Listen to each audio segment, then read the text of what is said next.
Bismillahirrahmanirrahim. Alhamdulillahirabbil alamin. Allahumma shalli wa sallim ala sayidina Muhammadin miftahi babi rahmatillah adada ma fi ilmillah salatan wa salaman daimain bidawami mulkillah wa ala alihi wa sahbihi. Assalamu alaikum warahmatullahi wabarakatuh. Ikhwani rahimakumullah. Saya lagi baca-baca buku terbaru saya, Solusi. Buku terbaru saya Solusi, kemudian membaca nasihat Imam Ja'far As-Shadiq radhiyallahu anhu tentang 4 hal yang sering dilupakan seseorang ketika mengalami 4 peristiwa. Yang pertama, orang yang diuji dengan rasa suntuk atau susah hati, mengapa dia tidak mengucapkan la ilaha illa anta subhanaka inni kuntu minadh dhalimin. Biasanya kalau habis sholat witir ini kita baca ya hayyu ya qayyum la ilaha illa anta subhanaka inni kuntu minadh dhalimin, ya hayyu ya qayyum la ilaha illa anta subhanaka inni kuntu minadh dhalimin. Kata Imam Ja'far As-Shadiq radhiyallahu anhu, saya heran ada orang yang merasa suntuk, susah hati, gak enak hati, ya galau. Kenapa dia tidak membaca doa ini? Sementara di Al-Quran dijelaskan ketika Nabi Yunus alaihissalam berada dalam perut ikan paus, dalam kegelapan samudera, kegelapan malam, kegelapan perut ikan paus, Nabi Yunus membaca la ilaha illa anta subhanaka inni kuntu minadh dhalimin. Maka Allah nyatakan fastajabna lahu wa najjaynahu minal gham wa kadzalika nunjil mu'minin. Dan demikianlah kami selamatkan, maka kami telah memperkenankan doanya dan menyelamatkannya daripada kedukaan, dan demikianlah kami selamatkan orang-orang yang beriman. Al-Anbiya ayat 88. Nah, ikhwani rahimakumullah, Nabi Yunus alaihissalam kisahnya banyak sekali pelajaran. Ya, banyak pelajaran yang terdapat dalam kisah Nabi Yunus alaihissalam. Salah satunya adalah bagaimana ketika beliau akan dibuang dari kapal. Ya, akan dibuang dari kapal karena ada badai yang luar biasa. Kemudian satu kapal itu penumpangnya sepakat harus diundi, nanti yang keluar itu yang dibuang, ya agar badainya reda.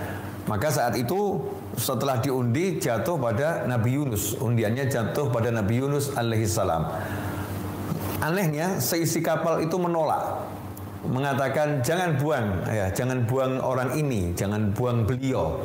Mereka tidak kenal kalau beliau seorang nabi, nggak kenal, bahkan mungkin sebagian besar nggak tahu namanya, ya nggak tahu namanya. Tetapi mereka sepakat yang ini jangan dibuang. Kenapa? Walaupun belum lama Nabi Yunus alaihissalam berada di kapal tersebut, ternyata budi pekertinya, akhlaknya, tutur katanya, sikapnya, perbuatannya, pancaran cahaya di wajah beliau alaihissalam telah membuat seisi kapal jatuh cinta. Ya, membuat seisi kapal jatuh cinta sehingga mereka berkeberatan kalau beliau dibuang. Mereka pun minta agar undian diulang.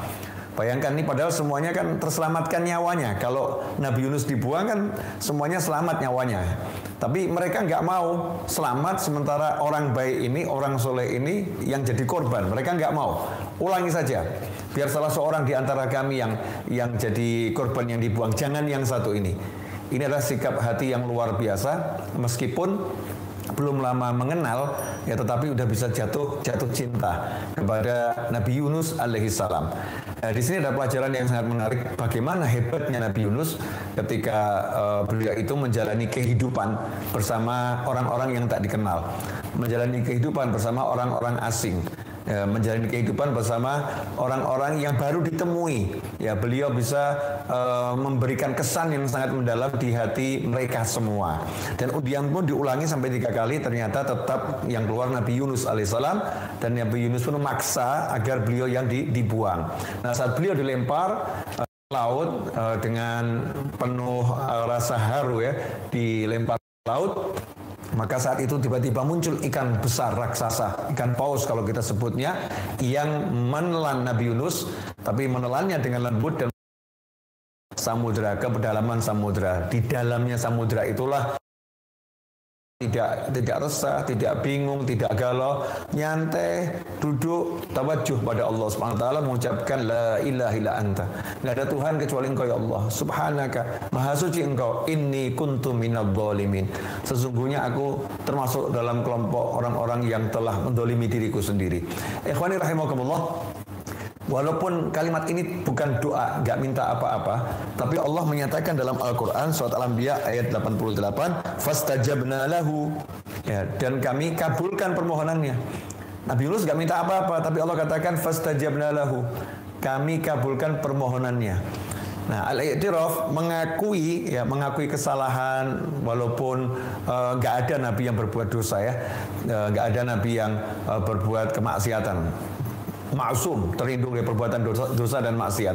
Tetapi introspeksi diri, ya, menganggap dirinya punya salah, menganggap dirinya punya kekurangan, nah, itu maqamun azim, suatu pangkat yang tinggi, i'tiraf. Nah, dengan introspeksi diri, merendahkan diri di hadapan Allah Subhanahu wa taala, maka pada saat itulah Allah taala memberikan solusi, ya, memberikan solusi apa yang sebetulnya diinginkan oleh Nabi Yunus alaihissalam diberikan oleh Allah Subhanahu wa taala. Nah, ini kunci kalau kita lagi mengalami yang nggak enak atau ada suatu perkara yang tidak menyenangkan, duduk, ya, menyingkir sejenak dari keramaian, sendiri bersama Allah taala, kemudian betul-betul hujamkan dalam hati la ilaha illa anta inni kuntu minadz zalimin, menyaksikan gak ada Tuhan kecuali Allah, maka maha suci Engkau ya Allah, sungguh akulah yang termasuk orang-orang yang zalim. Introspeksi diri kita, maka Allah pun akan memberikan solusi. Jazakumullah khairan.